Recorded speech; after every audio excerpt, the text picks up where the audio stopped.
as Elsa said, you know, I work with educators and with parents and with young people. And one of my particular passions is well-being, and in particular, managing stress and creating resilience. In my opinion, I think we fundamentally underestimate what you young people are able to do if only you're given the tools to do it. In my experience in working with educators and with parents and adults, we fix it for young people too much. Which is why I love coaching so much, because coaching is a solution-focused way of working with somebody. It's not about telling them what they should be doing. It's about giving people tools and empowering them to take ownership of them for themselves. Now, what I wanted to share with you today, so I just want to share my screen briefly with you.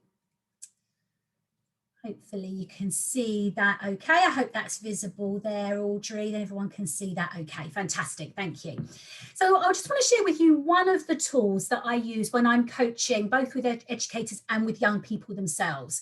So often young people will come to work with me. It might be prior to going into higher education, might be talking about building resilience, moving into university. It might be dealing with stress around, you know, sort of end of year or final exams. And this is one of the models that I share. And it's based on the triangle here. As you can see, you know, the tripod's one of the most stable of structures. And if we put our feelings in the middle, whatever those feelings might be, so as a coach, I'm looking at building resilience as opposed to feeling stressed, because we look at what we want rather than what we don't want. So really notice that, thinking about what you want and saying what you want rather than what you don't want. You'd be amazed on how many people actually fall into that trap. But on the triangle, around the triangle, for us to feel resilient, there are 3 key areas. So the first area is physically what we focus on. So, you know, what is your environment like? Look around you maybe now. I'm not quite sure where you're listening this from, but have a look around your environment now. Is it an environment that inspires you? Or is it an environment that actually, when you look around, you know, you feel that it's slightly draining? The images that you look at. Now, you know, do you have posters on the walls? Do you have inspiring word art around you? Certainly when I'm coaching in my coaching studio, if I'm not coaching over Zoom, I have lots of sort of inspirational quotes around me or pictures that inspire me, because that does, I know, make a difference. But also your social media feed. Now, you know, I know adults bang on about this, but it is important, but it's just as important for adults as it is for young people as well. But, you know, whom do you follow? The people that you follow, it's like creating a little city around you. And the accounts that you follow, you're allowing them through the walls of your city. And so are those accounts ones that when you look at them, you feel good, they inspire you, you build you up?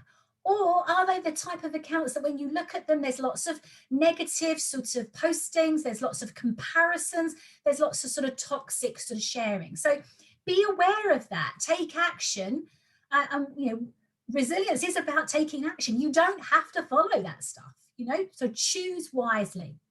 And also the way that we see ourselves and also our situation. So we can't always necessarily choose what is going on for us in our world, but we can 100% choose how we respond to it. We can 100% choose how we think about it. Those are the things that I know are addressed also in Audrey's book. And remember, choosing to do nothing is still a choice. So we always have that within our armor, in our personal power. So that's one side of the triangle. The second side of that triangle are the thoughts and the words that we use when we are talking about ourselves and when we are talking about our situation. Now, I can tell a lot about a person when I'm around them, their level of resilience and their sense of self-worth, just by listening to the way and the words that they use. Because if you talk about yourself or your situation in a self-depreciating way, the message that you're giving unconsciously is, I don't think much of myself, and I don't expect, therefore, you to think much of me too. So you're almost unconsciously giving permission for other people, not only to think badly of you, but also to jump in on that sort of negativity. Now, we talk a lot about banter, and banter's fine. But actually, when you really listen to that banter, is that banter that is building each other up? Or is it banter that's stripping each other down? Because even friends can talk about each other toxically and negatively. So again, be aware of that. Be aware of what you allow into your environment. But not something that I'm going to focus on today, but the thoughts that we have and the way that we talk about ourselves. But I'm going to challenge you just to listen out for what I call hot words. Automatic negative thoughts, ants. Words that include words like should, ought, must, can't, got to. Listen out for those, because they are the start of your negative thinking. Just a little secret, and I don't generally talk in sort of generalizations, but I am going to here. Everybody, even the most resilient of people, have negative thoughts. But the difference between those people who are flourishing, those people who are successful, whatever success means to you, and it will mean different things to different people, the people who are taking action and moving forward are the ones that hear the negative thoughts and start to reframe them. But it has to start with you noticing the unhelpful thoughts first. But where I just want to spend a little bit of the remainder of my time is across the bottom, our physiology, our body language. Now, this is all based on research by Professor Amy Cuddy at the University of Harvard. You may or may not have come across her before. If you haven't, I would recommend you look up her TED Talk on body language and our physiology, which is incredible. Now, what Amy Cuddy talks about is, who do we listen to?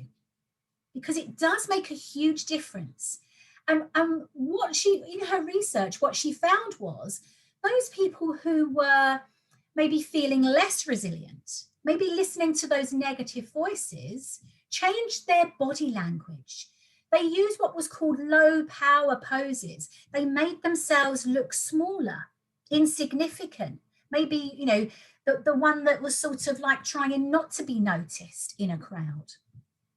But those people who tended to be more confident held themselves in a very different way. Now, people have been coached on this forever. And you see celebrities, politicians, pop stars even use coaching around power posing with Amy Cuddy.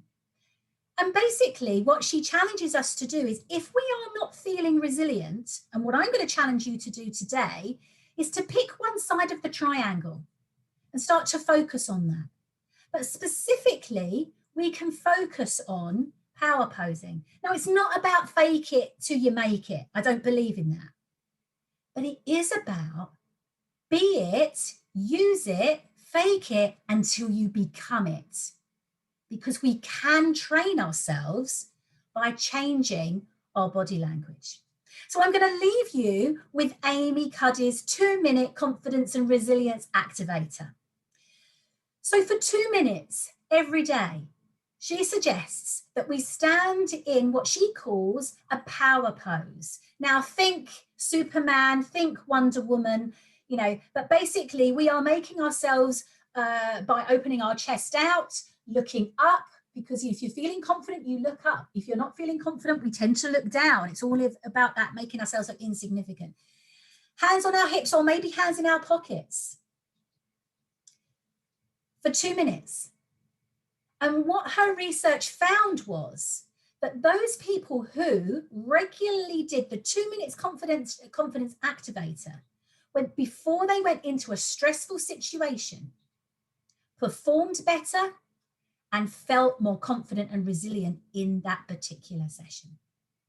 Now, I have had the privilege of speaking to small groups, large groups, adults, young people. I have to say, when I'm standing in the front of a room of, you know, sort of 50 plus young people, I usually feel more, more nervous than I do when I'm speaking to adults. Don't know why that is, just is.